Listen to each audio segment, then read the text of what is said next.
Իրականում դա մտահոգիչ է, թեպետ չեմ կարող կոնկրետ ուղղուսային մասով ասել, բայց եղել են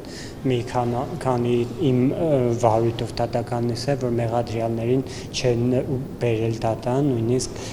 դատավորը այդ հարցը պարբերաբար բարձրացրել է, կալանավորված անձին դատան չբերելու եւ այլն, պատճառաբանությունը այն է, որ ոստիկանությունն է բերում, որ քանակի հետ կապված, մեքենաների հետ կապված խնդիր կա, իրականում դա շատ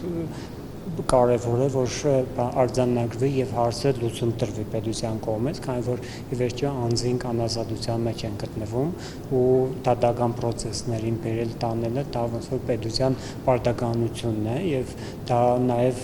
արտար դատաքննության գործերի ողջամիտ ժամկետների խախտում է առաջացնում, իմ կարծիքով դա հրատապ պետք է լուծում իրականացվի, բայց վերջին մի քանի նիստով նկատել եմ, որ նման շատ բարձրացվեց այս հարցը, խոսվեց, այս վերջերս նմանատիպ դեպք իմ գործով չի արձանագրվել, մեղադրյալներին ժամանակին դատարան բերում են, բայց ամեն դեպքում կարծում եմ, որ մի կամ երկու դեպքը դա բավարար չէ, պետք է համակարգային ուսումնասիրվի եւ շտապ հարցին լուծում տրվի։